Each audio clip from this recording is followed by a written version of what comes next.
నమస్తే. రాష్ట్ర ప్రభుత్వం ప్రతిష్టాత్మకంగా అంటే అన్ని జిల్లాల్లో ప్రతిష్టాత్మకంగా రైతు విజ్ఞాన కేంద్రాలను అయితే ప్రారంభించబోతున్నాయి. ప్రస్తుతం మనమైతే రాజన్న సిరిసిల్ల జిల్లాలోని వేములవాడ పట్టణంలో ఉన్నాము. వేములవాడ పట్టణంలో నేడు ప్రభుత్వ వైపు ఆది శ్రీనివాస్ గారి చేతుల మీదుగా రైతు విజ్ఞాన కేంద్రాన్ని ప్రారంభించారు. దీనికి మొట్టమొదటి రైతు విజ్ఞాన కేంద్రం, దీనికి కోఆర్డినేటర్ గా సాయి కుమార్ గారు ఉన్నారు. వారితో మాట్లాడదాం. First congratulation sir. చెప్పండి సార్, ఈ రైతు విజ్ఞాన కేంద్రాల ముఖ్య ఉద్దేశం ఏంటి? సో ఈ రైతులకు ఎలా ఉపయోగపడుతుంది? సాధారణంగా రెగ్యులర్ గా సాంప్రదాయ పంటలు పండిస్తున్నారు, సో వాణిజ్య పంటలు పంట మార్పిడి చేయడం లేదు. సో రెగ్యులర్ గా రైతులు చేస్తున్న మిస్టేక్స్ ఏంటి? మన యోయో ఛానల్ ప్రేక్షకులకు అందరికీ నమస్కారం. మన రాష్ట్ర ప్రభుత్వం గౌరవ ముఖ్యమంత్రి ఆదేశాల మేరకు, అదేవిధంగా తుమ్మల నాగేశ్వరరావు గారి సూచనల మేరకు వ్యవసాయ విశ్వవిద్యాలయం వైస్ ఛాన్సలర్ జానయ్య గారి పర్యవేక్షణలో మన రాజన్న సిరిసిల్ల జిల్లాకు తెలంగాణ రైతు విజ్ఞాన కేంద్రాన్ని ఏర్పాటు చేయడం జరిగింది. గౌరవ ఎమ్మెల్యే ప్రభుత్వ విప్ ఆది శ్రీనివాస్ గారి ఆధ్వర్యంలో మనకు 40 ఎకరాల స్థలాన్ని కూడా కేటాయించడం జరిగింది. ఈ తెలంగాణ రైతు విజ్ఞాన కేంద్రం ముఖ్య ఉద్దేశం ఏంటి అంటే, రైతులు ఏదైతే విత్తనం కొరకు ప్రైవేట్ కంపెనీస్ పైన ఆధారపడుతూ ఉన్నారో, సో దాన్ని తగ్గించడానికి ఈ తెలంగాణ రైతు విజ్ఞాన కేంద్రానికి కేటాయించినటువంటి 40 ఎకరాలలో మన వ్యవసాయ విశ్వవిద్యాలయానికి సంబంధించినటువంటి విత్తనాలను, బ్రీడర్ విత్తనాలను మనం ఇక్కడ సాగు చేసి అదే విత్తనాన్ని రైతులకు అందజేయడం జరుగుతుంది. దీని ద్వారా రైతులు ప్రైవేట్ ఇండస్ట్రీ మీద ఆధారపడే పరిస్థితి తగ్గిపోతూ నాణ్యమైన విత్తనాన్ని తీసుకోవడానికి ఆస్కారం ఏర్పడుతుంది. రెండో విషయం, రైతులు ఇప్పటికి కూడా మోస పద్ధతిలో వ్యవసాయం చేస్తూ నష్టాలను చూసుకోవడం జరుగుతూ ఉంది. ముఖ్యంగా రైతులు ఏదైతే వరి క్రాప్ను మాత్రమే సాగు చేయడం జరుగుతుంది. మనకు ఎన్నో రకాల లాభసాటి పంటలు ఉన్నప్పటికీ రైతులు ఓన్లీ వరినే సాగు చేయడం వల్ల మనకు చాలా రకాలైనటువంటి నష్టాలు జరుగుతూ ఉన్నాయి. వరి కాకుండా రైతులు మన నూనె గింజల పంటలు అయినటువంటి సన్ఫ్లవర్ కానీ, సోయాబీన్ కానీ, అదేవిధంగా మన కుసుమలు, అదేవిధంగా నువ్వులను కూడా సాగు చేసుకోవచ్చు. పప్పు ధాన్యాలపైన కూడా మనం వేరే దేశాల నుంచి దిగుమతి చేసుకుంటూ ఉన్నాం. నూనె గింజలు కూడా దిగుమతి చేసుకుంటున్నాం. అదేవిధంగా పామాయిల్ కూడా దిగుమతి చేసుకుంటున్నాం.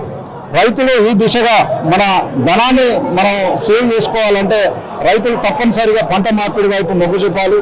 ముఖ్యంగా ఆయిల్ పామ్ ఏదైతే ఉందో కోతుల బెడదల నుండి కూడా మనకు రక్షణ ఉంటుంది, తక్కువ నీరు అవసరం.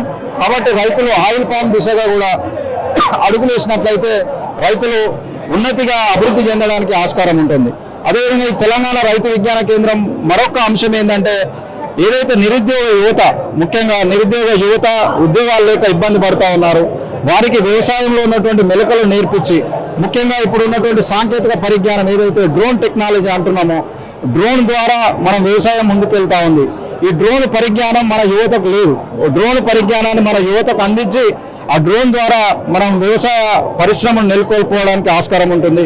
అదేవిధంగా తేనెటీగల పెంపకం, పట్టుపురుగుల పరిశ్రమ, అదేవిధంగా వర్మి కంపోస్ట్, ఈ విధంగా కొన్ని సంబంధిత స్కిల్ ప్రోగ్రామ్స్ పైన యువతకు కూడా మనం ట్రైనింగ్ ఇవ్వబోతా ఉన్నాం. అదేవిధంగా రైతులకు ముఖ్యంగా సాంకేతిక విద్యను మనం వాళ్ళ డోర్ స్టెప్స్కి, ఎందుకంటే వాళ్ళ ముంగిట్లో చేర్చాలనే ఉద్దేశంతో ఈ తెలంగాణ రైతు విజ్ఞాన కేంద్రాన్ని మన జిల్లాలో ఏర్పాటు చేయడం జరిగింది.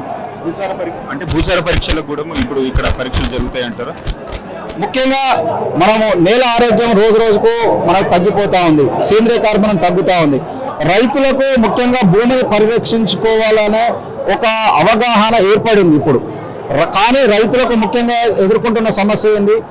ఆ నేల యొక్క ఆరోగ్యాన్ని పరీక్షించుకోవాలంటే ల్యాబ్స్ సరిగ్గా లేవు. సో ల్యాబ్స్ కూడా మనం డెవలప్ చేసుకోవాల్సిన అవసరం ఉంది. ఈ తెలంగాణ రైతు విజ్ఞాన కేంద్రం ద్వారా వారికి మట్టి పరీక్షలను కూడా మనం అందించడం జరుగుతుంది. దాని ద్వారా నేల ఆరోగ్యాన్ని కూడా మనం పెంచుకోవడానికి వెసులుబాటు జరుగుతుంది. ఈ రైతు విజ్ఞాన కేంద్రం ద్వారా రైతులు ఈ సాగునీటి పరీక్ష, అదేవిధంగా మట్టి పరీక్షను కూడా వారు చేసుకోవడానికి వెసులుబాటు జరుగుతుంది. రైతులకు ఈ రైతు విజ్ఞాన కేంద్రం తరఫున ఏం చెప్పాలనుకుంటున్నారు? రైతులకు ముఖ్యంగా నా విజ్ఞప్తి, తెలంగాణ రైతు విజ్ఞాన కేంద్రం మనకు ఇక్కడ ఉన్నటువంటి జిల్లా రైతులకు వారికి దగ్గరలోనే ఈ వ్యవసాయ కేంద్రాన్ని మనకు ప్రభుత్వం ఏర్పాటు చేయబోతా ఉంది. ఇంతకుముందు ఏదైతే పులాసలో ఉన్నటువంటి వ్యవసాయ పరిశోధన కేంద్రము దాదాపుగా మన రైతులకు 50 నుంచి 60 కిలోమీటర్ల దూరంలో ఉంది. ఇప్పుడు మన జిల్లా కేంద్రంలో, అదేవిధంగా వేములవాడ కేంద్రంలో ఏర్పాటు చేయడం వల్ల రైతులు ఈ రైతు విజ్ఞాన కేంద్రం ద్వారా ఇవ్వబోయేటువంటి సేవలు ఏదైతే విత్తనోత్పత్తి కానీ, అదేవిధంగా సాంకేతిక పరిజ్ఞానం కానీ, అదేవిధంగా నిరుద్యోగ యువతకు శిక్షణ కార్యక్రమాలను ఇక్కడ ఉన్నటువంటి జిల్లా రైతులు దీన్ని సద్వినియోగం చేసుకోవాలని నేను కోరుతా ఉన్నాను.